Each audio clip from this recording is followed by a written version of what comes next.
We're joined today by Chris McLeod.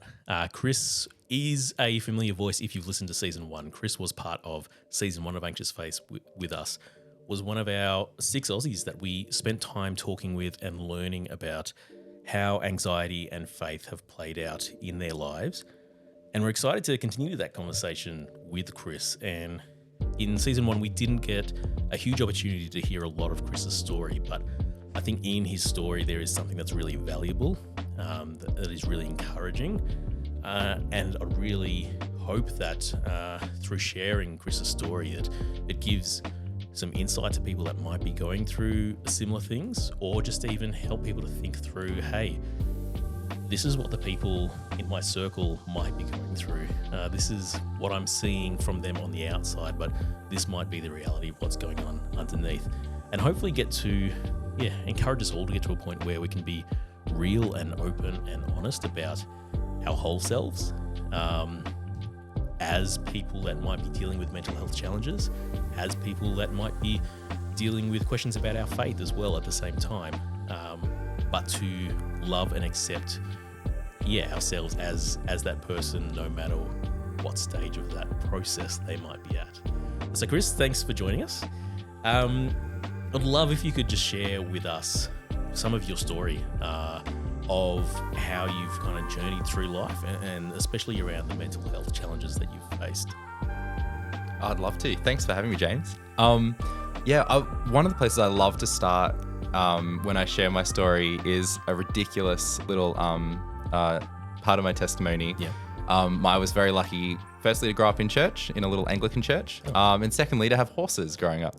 So mum was a horse fanatic. Nice. And now I say I was lucky. I guess I was. I hated it. I detested the entire experience.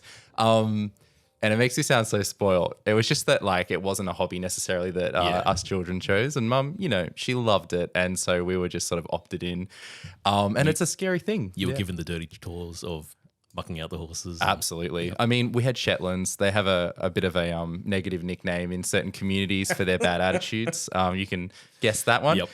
And there was just a lot of, falling or saddle slipping. And I remember my brother being trotted away by his Shetland while he screamed hanging upside down on that pony. So we had lots of fun experiences like that. But ultimately, I personally, not all the siblings felt this way, but I really just didn't like it. And I remember, so the reason I share this is because this was my first experience of really reflecting about my faith and about my place in the world and my purpose. And so I remember standing by the fence one day because mum had said, all right, we're going to head out and we're going to look after the horses. We're going to ride them. And she said that with joy. And we were like, yeah, right. But I remember standing at the fence, probably waiting for mum to come out and just thinking, oh man, is this all there is to life? Is it this? I come home for school holidays and I go ride horses all day. And it was a real genuine moment of reflection because we've been going to church because we were part of our local Anglican. So I'd had some some tools and some thoughts around what my purpose was. So I imagined for a moment that this was all that there was, and this feeling of purposelessness and I described it, and I've always described it as a bit of a hole that grew in my chest. Yeah, wow. And I would describe it now as anxiety, but this idea that there was no God, there was no purpose. And I just remember standing there, even just as a 6-year-old going, nah. So you were 6 at this. Yeah. Wow.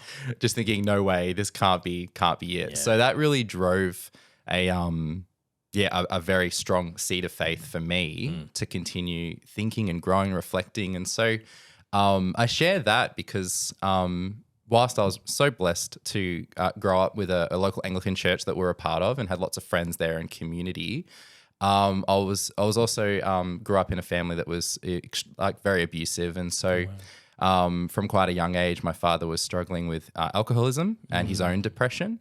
And that, of course, affected the rest of the family, including mum as well. And so she was quite anxious. And so there was a lot of behavior going on that was normal for me, but from an outsider's perspective was absolutely abnormal and a really detrimental to growing up as a child.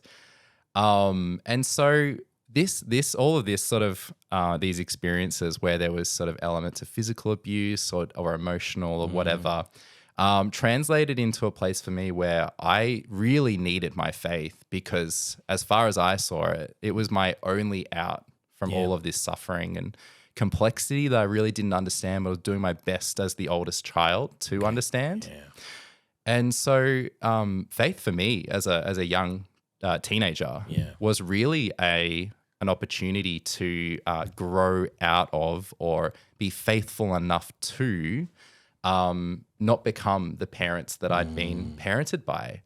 And that really generated this strong idea that the more faithful I was, because I really saw it as my only solution, the more faithful I was, the more righteous or the more whole or the more better I could be.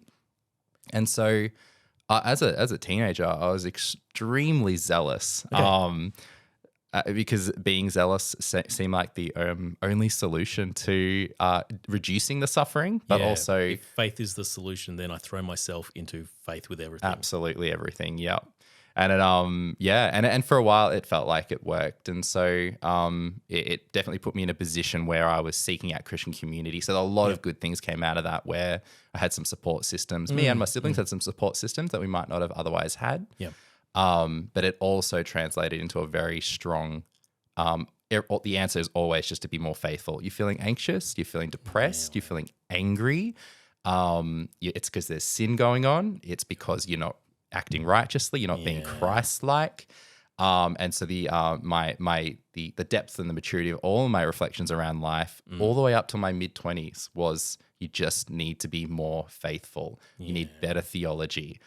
Even as a 20-year-old, I remember saying, I had a phrase that I liked that I'd made up, which was that good theology produces good character.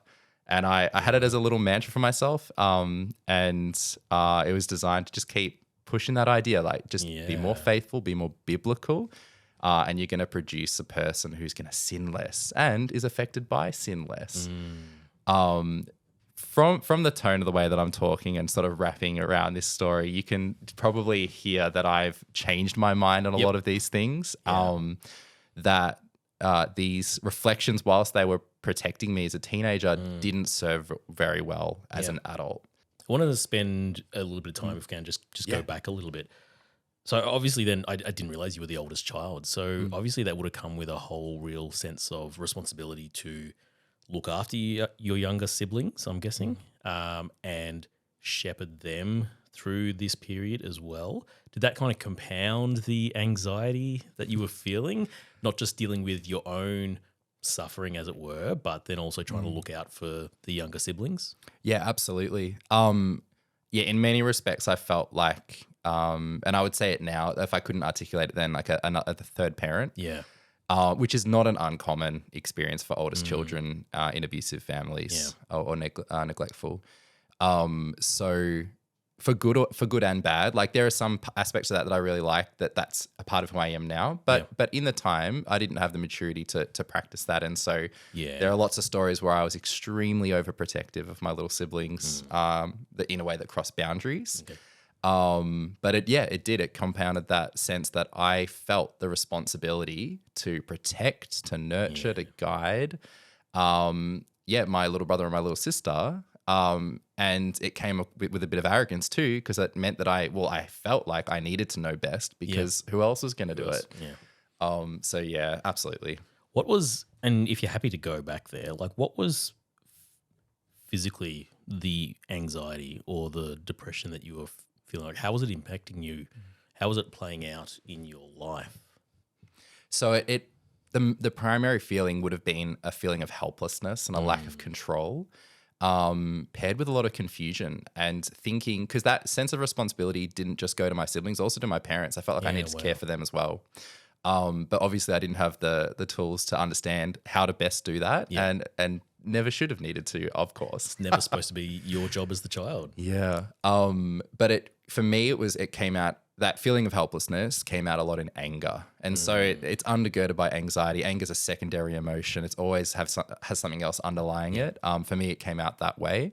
There were stories like once my sister wanted to go to a blue light, and I was adamant I didn't want her to go to one of those because of how lecherous, how what the culture of those, and I end up punching a hole in the wall to shut that down. And it's yeah, it was events like those that showed that like there was I was really struggling with to hold my temper really. So that was the one of the biggest expressions of basically anxiety and helplessness, and it just basically an attempt to feel like you've got some sort of control in a world that's controlled by adults who are really children. And even not just in your situation, but not anyone, a lot of people that have anxiety often find that need to try and then control what they can. The anxiety is out of control. I have no control over what my mind is doing. I have no control about where my thoughts are going. So I'm going to try and control every little factor that I can here in this space, or however else that plays out. So then internally, then you're saying that, externally it was coming out as anger as the secondary kind of emotion, but the anxiety was the underlying cause under that feeling of hopelessness. Did that lead you to periods of feeling depressed or just really struggling with enjoying things, or how was that for you internally? Yeah, so that external expression through anger was very much a cover-up, because the angrier I could remain, the less I had to feel those much, much more uncomfortable emotions. And exactly what you just said, if you've got no internal control, you look for somewhere externally that you can control. And so for me, it was those seasons of anger had underneath them and would come out because you just get so tired of being angry, and it would come out just deep sadness and a deep sense of overwhelm about life. And so I've had to struggle with, or I have struggled and continue to struggle with, an ongoing voice that really questions whether living is worth it. Yeah, wow. That there are seasons of life, and particularly as a teenager and a young child, where there was just a lot of ongoing instability that caused a lot of insecurity. It was very easy to question whether life was worth living, and for that then to become a habitual voice that I deal with ongoing. So even to this day, if I'm hearing you right, that's not something that has gone away, even though perhaps the circumstances which brought about that anxiety, that helplessness, those overwhelming feelings have changed. You've grown up. I'm guessing you're no longer living with your parents, those kind of things. But that damage, if I can put it that way, or that trauma of those experiences kind of thing have created this long-lasting kind of effect on your thought pattern and your thinking and your brain and things like that. What's interesting then is that and I want to talk about how you kind of were throwing yourself into faith and trying to be as zealous as you could be. Was that, do you think, an attempt for you to try and control some of these circumstances that you found yourselves in? Yeah, absolutely. So I think the relationship for me and how I would articulate it is that what I said before, like when you don't have any sense of internal control, you look for external, and faith was a really good avenue of just offering something that was simple and straightforward, and as a result, like offered some certainty and some predictability, and ultimately it felt like it added some control to my life. If I do these behaviors, this is how I am perceived by God, or so there would be lots of little silly things that I think most of us would have thought in the past, which was like making deals with God, like if I go to church this Sunday, will you? And just feeling those kind of things with faith. But yeah, there was a very strong sort of sense of zealousness in that. I think my greatest fear was that I would be very similar to my parents.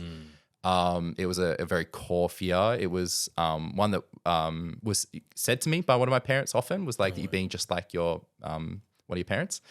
And that obviously struck a nerve, and it really laid in a very fundamental fear that I'd be an alcoholic, or I'd be abusive in some way to the people around me as well when I was an adult. And so there was this desperate search and desperate quest in my faith then to outrun this demon that I perceived by being as zealous, as passionate, as biblical, as theologically accurate. Because in my mind, the the better that I did those things, the better person I would be. Yeah. And that included controlling things like, well, I won't be feeling depressed or anxious Yeah. if I persevere in this way. Like if I can be truly faithful to Jesus, I can live out that Philippians promise. And you know the verse I'm talking about, be not anxious. Yeah. Yeah. Philippians 4:6. Yeah. Yeah. Yep.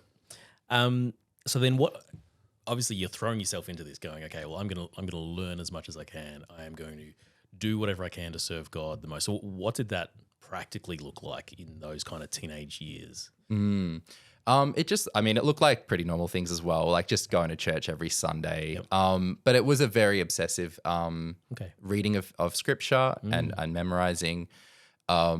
There was a very, I'll be very quick to say that that's not necessarily bad at all. No. I think we come just depending on the motivations that we have, and I would have had mixed motivations, so there was lots of benefits to that too, of course.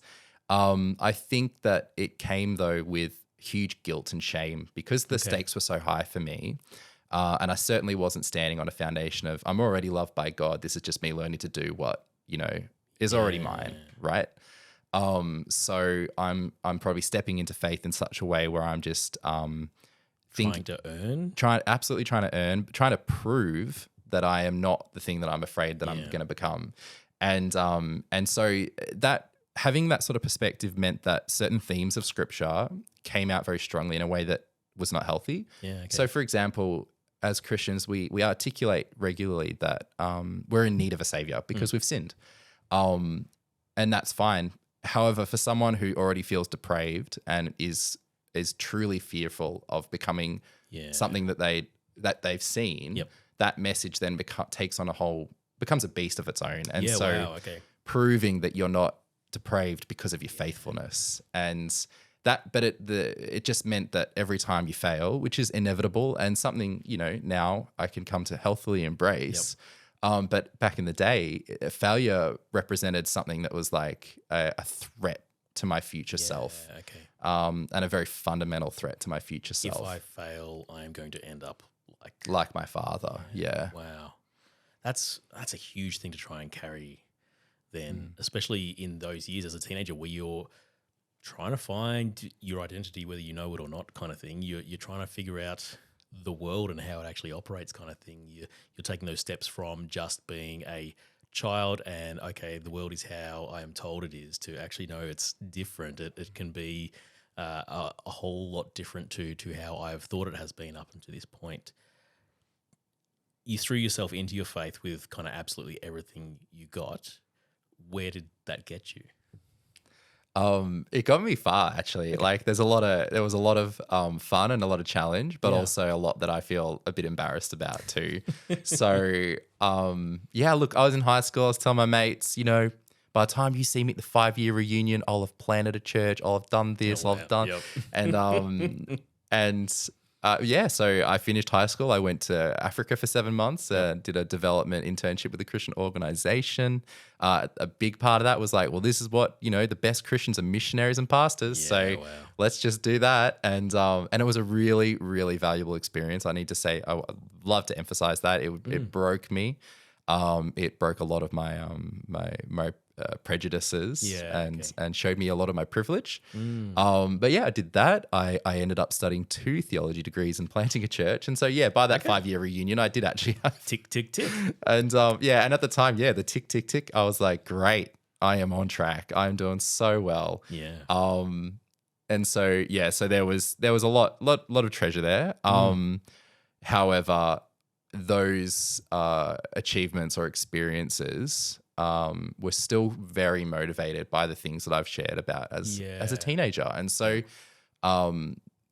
there came a point where it just wasn't working anymore. This zealotry or this passion that was designed to reduce or avoid suffering, because simply put, it wasn't working, and I couldn't maintain the cognitive dissonance to a point.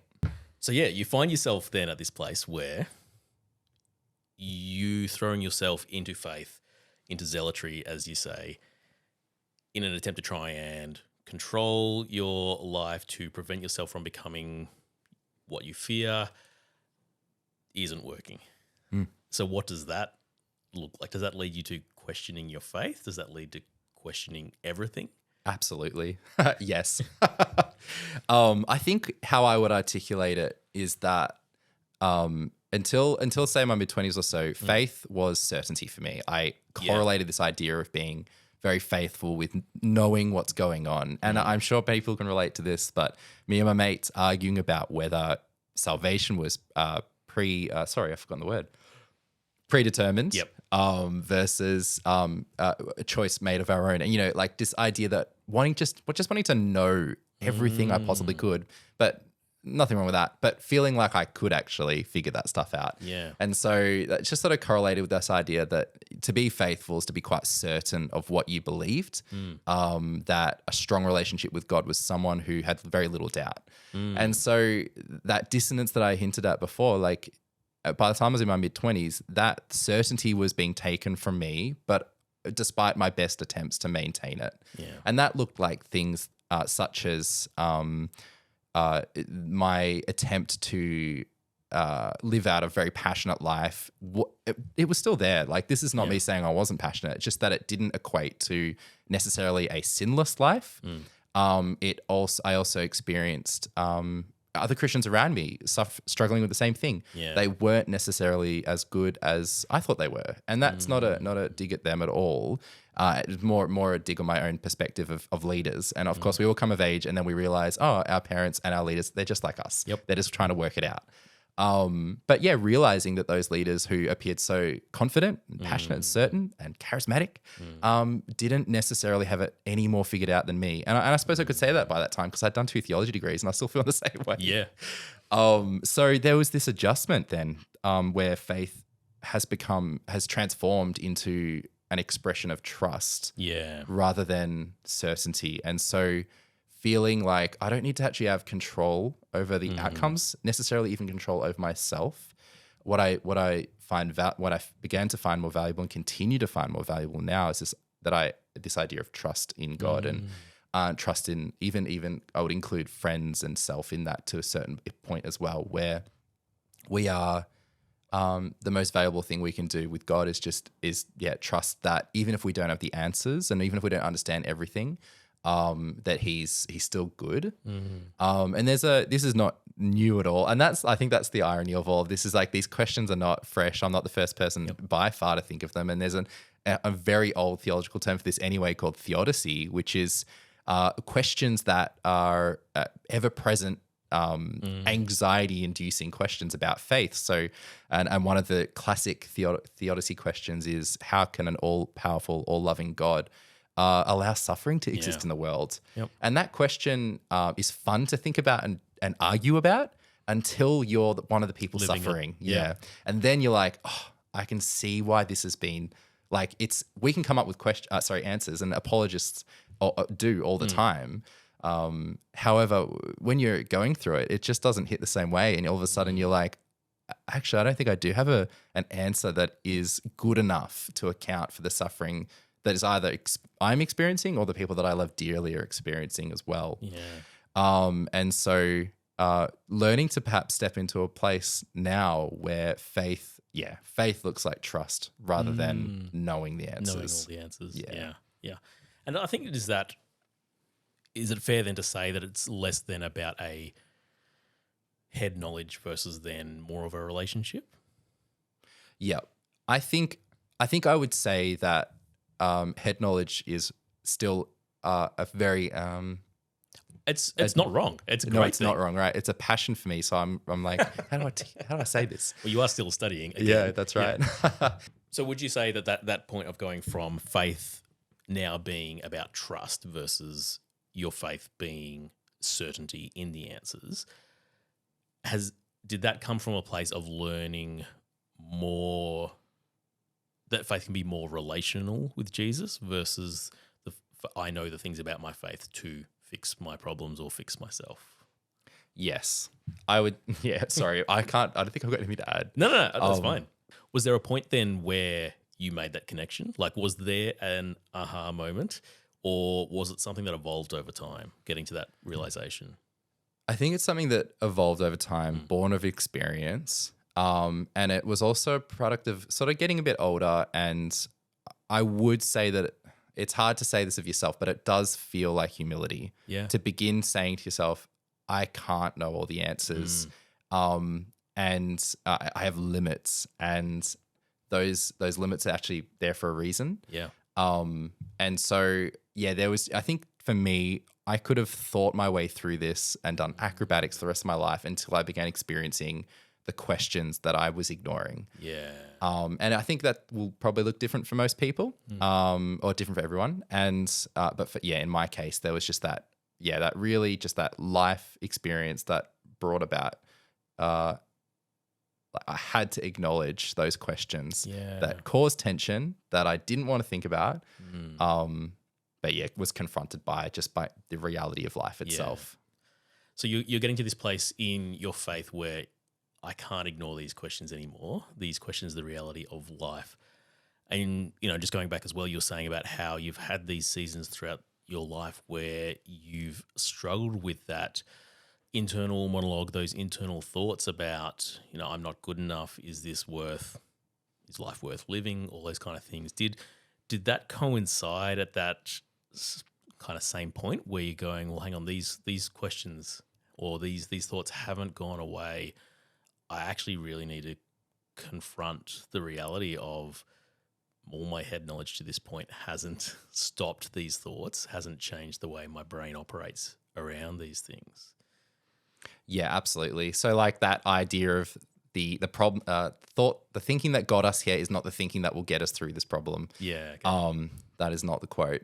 But anyway, so I think it just all really compiled. Like you can bash your head against a brick wall for so long before you begin to realize that it's just not the tool you need right now. Yeah. And so despite my best efforts, and despite my best efforts also to ignore things that were, uncomfortable to acknowledge, it just eventually became too big of an obstacle to ignore in order to continue living life and actually enjoying it as well. Yeah. This perspective of faith that required severity, really, like an ongoing 100% on continued attention, took up so much of my energy that it was, in one sense, it was increasing these issues of feeling anxious or feeling depressed, because life felt truly overwhelming, particularly because you're trying to achieve an outcome that's not actually possible,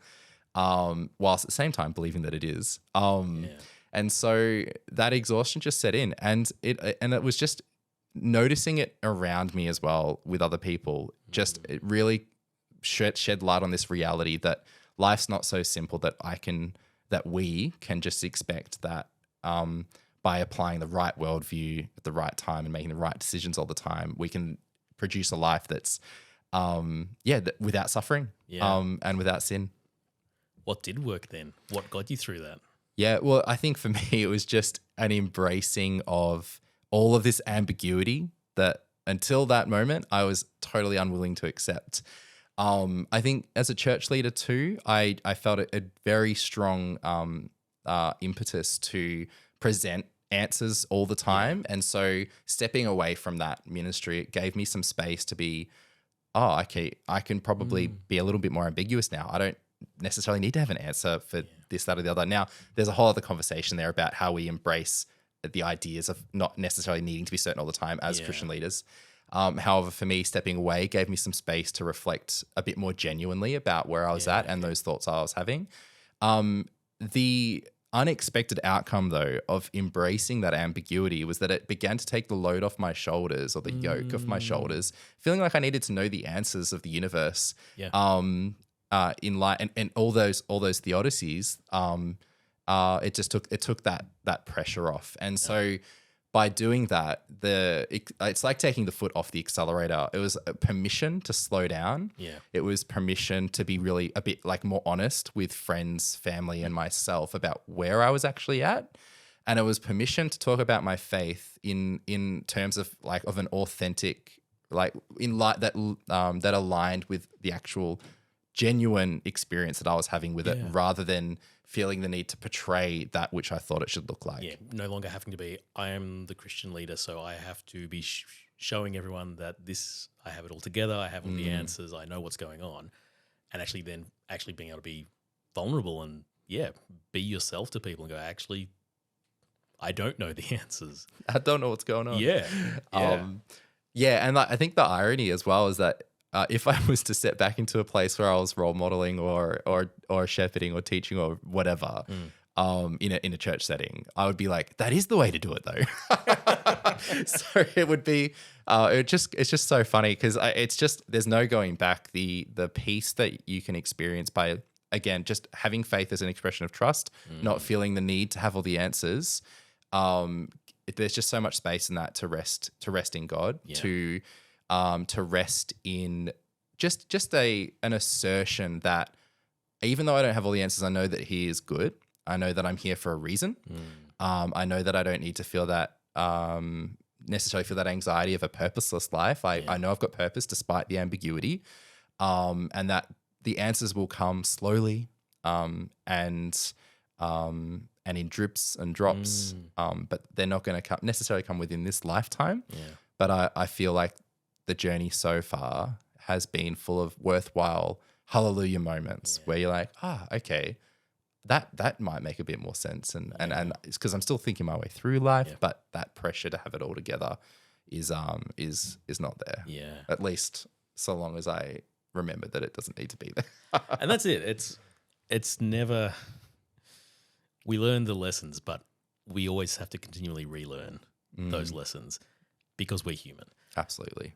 But what has that difference made for you in terms of then your mental health and how that's been impacted? You know, getting to that space of going, I can feel the yoke lifted to some degree. I have the freedom now to actually be honest and be real that I don't have to have it all together. I don't have to know all the answers. Did that bring any freedom for you in terms of your mental health and what was driving all of that? Yeah. The temptation now is that we're going to give everyone a happy ending and be like, and then it was all good and we're going to be exactly where I started. But no, I've continued to struggle with my mental health. And I think like that isn't, I don't see that as a problem anymore. What I understand that is that due to my life experiences and the way that I've been made, I do have particular struggles with depression. And I can get anxious. And I now understand that's just part of being human. That these aren't problems necessarily to cut out, but there are tools to develop to manage those. Yeah. And so I'm not looking for silver bullets. I'm looking for tools and lifestyle choices that help me flourish holistically. And I mean that in terms of my faith. I mean that in terms of my work. I mean that in terms of my home life, my friendships. What is it that's going to make me a person who's able to love neighbor and love God at the end of the day? And the answer actually isn't getting rid of depression because having experienced depression, like there is some superpower in there, like being able to empathize with others that are suffering like that is it's almost something you would never want to give away. And it does remind me of Jesus because we have a beautiful description of him in Hebrews as the high priest who can empathize with every facet of our suffering. Yeah. And the only way to do that is to be human. That's the whole point of Christ being described that way, is that he lived a totally human life. At the end of Matthew's gospel, Jesus is described as being so anxious he sweats blood. I've jumped into the Greek for it before, so I understand that to be a suitable word to use there, anxiety. Yeah, okay. But there's an experience of hopelessness. Like there's a whole array of feelings that Jesus expresses that I feel the same permission to feel as well. Yeah. The way we behave as a result of the feelings, that there's a whole lot of choices to be made there, and so it's not permission to act poorly. Yeah. So just want to say that I don't get to sin more so that the grace abounds more freely, as Paul says. That's right. A big thing I would say these days is that there is no bad feeling. There is no sinful feeling. That's not something I could have said in my prior sort of worldview, the things that I've been saying. Yeah. And is that Do you mean around depression itself? That's not a sinful feeling. Is that what you mean? Absolutely, absolutely. So Paul gives some advice in his epistles where he says, in your anger, do not sin. And he specifies between the two, like you can be angry, but in your anger, not to sin. So that's Ephesians. I would say exactly the same thing of mental illness, is that there's these are struggles that we all have, and we use the word mental illness. And that's a really broad umbrella term because it's a good thing because it means that it relates to all of us, and some of us do struggle with it more significantly than others for so many reasons. But everyone can relate to feeling angry or feeling sad, to despairing, and for those to be prolonged feelings as well. Yeah. And that's when we start to use words like depression. These feelings in and of themselves are not sinful, but they're just parts of our humanity that we can actually embrace. But then we do get to some extent decide how we're going to deal with those, and that's not something we can do on our own. It's absolutely not something we can do on our own. That's about having supportive friends, therapists, role models who have suffered similar things, and you can see how they're learning to cope and deal with those things. So yeah, I do want to say it's not something we just do on our own, but I do want to say we do have permission to feel those feelings and absolutely not feel ashamed whatsoever for them. Which is huge. Yeah. Especially if you're someone that is going through that and might not necessarily have gotten to that place yet to go, actually, what I'm feeling now is not a sin. What I'm feeling now is actually okay to feel. It is part of the human experience. It is part of how God has made me to be, kind of thing. He knows how each of us are made. He knows the way our brains are going to interact with things, the way our minds are going to resonate with certain things versus others. But getting to that point of going, that is not inherently wrong just by itself. But I think that the key then is, like you're saying, what Paul says about anger. In your anger, don't sin. The anger is not the sinful part. It's what you do in that place. And same with feeling these things. It's not a sin, but there is also then a bit of a, not necessarily responsibility, but we still need to be working our way out of that in a way that does honor God and kind of follow the example he's given us in Jesus. Yeah. And by honoring God, we honor ourselves too, because that ultimately we're doing what God wants for us is good for us. Yeah. and it isn't a life dominated by our anxieties or our depression. And it's not to say that we won't ever feel those ways again. And I know that I do. But it's a learning experience. Like, how can we learn to live a flourishing life that, that honors the way God made us and, is in touch with every aspect of our humanity without feeling an ounce of shame. Yeah, that's huge. Your faith obviously hasn't gone away through this whole thing. So even, from what you've been saying, a faith that started at such a young age kind of thing, you've clung to that. And it's, even though sometimes you've clung to it in an unhealthy way or looked to your own involvement in your faith to be your savior rather than our savior to be your savior, your faith has still been a part of your life. So how do you see your faith now helping you as you continue the journey of someone that still does suffer from mental ill health at times, from someone that can't completely erase their past and will still be carrying that with them? How does your faith get you through on a day-to-day basis? Yeah, on a day-to-day basis, my mantra these days is on earth as in heaven, just to give a bit of a nice theological wrap up there. Like, I feel very motivated to see God's kingdom in all of its ethics and morality and love expressed on earth as it is in heaven, just as Jesus prayed. And I think in my day-to-day, in my own life, it's recognizing that very, very repeated phrase, the now and not yet. Yeah. And just recognize it's true in me and it's true in the world as well. And so it's a slow, patient cultivation of godly attributes. There is no rush. I'm not fretting that Jesus will return and I'm not good enough yet. There is just a slow, patient growth, like a good, healthy tree, deep roots. And I hope that, and I don't want it to be just about me, and that's why I say on earth as in heaven. I work at a Christian charity. We're passionate to see poverty ended, things like that. So this is all connected for me. to sort of live a life that is the slow growth of all things godly in all parts. Yeah, that's really cool. And then as someone who has through 2 theology degrees, tick tick, has spent a lot of time, as you say, like almost obsessively reading the Bible. Is there passages that really speak to you in those times, even now after all those years? I would. It's a bit repetitive because I've just said it, but the Lord's Prayer, absolutely. So I'm Anglican, very Anglican. So I've grown up praying that every Sunday. Yep. But just the core tenets of that prayer: to forgive others, to be forgiven, to see God's kingdom on earth, to recognize His authority. Yeah. Our Father. There's a lot in there that's anchoring. There's a good amount of ambiguity. It's not offering a lot of answers. Yeah. But it is offering a lot of trust. Yeah. And I think I would continue to just sort of sit there, very much see that image from Psalms of like just a tree by a river, soaking up some good stuff. Yeah.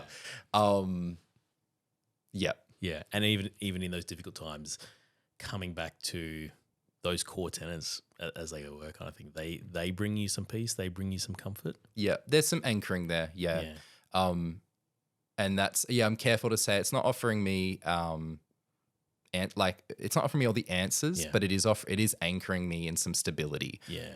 It's like anchoring yourself at sea when waters are rough, or I'm not a shipman, so I have no idea how that works, to be honest. But there is that idea of being anchored. That's probably the word I would use. It's grounding me, and it's simply because it's a prayer that's been prayed for hundreds of generations of Christians. It really does connect us all. Yeah. It crosses our denominational lines. Like it's just a universal prayer for Christians. So I definitely sit very comfortably in that expression. Yeah. Because of that, I think it's just not about me. It's about us, and that's really cool. Chris, thank you so much for being so open and sharing with us, your story and what you've been through and how your faith has seen you through that. I wish you well as you continue on that journey of living in that slight tension of the now but the not yet. But hopefully seeing that slow growth as you continue. So also looking forward to chatting with you more in upcoming episodes. It would be great to have you back and talk more about some of the things you're studying now and how you kind of pull that together with your faith. So it would be great to have you back at some point soon. Thanks, James. Thanks so much for watching. We hope you enjoyed this video. If it was helpful or encouraging, we'd love for you to drop a like on it and share it around. You can see way more content on our website, anxiousfaith.org, where you can listen to each episode of the podcast, find more resources, and read our blog all around mental health and faith. Be sure to also follow us on socials via the links in the description and subscribe to our channel so you can be kept in the loop when we're dropping more content for you. Thanks so much, and God bless.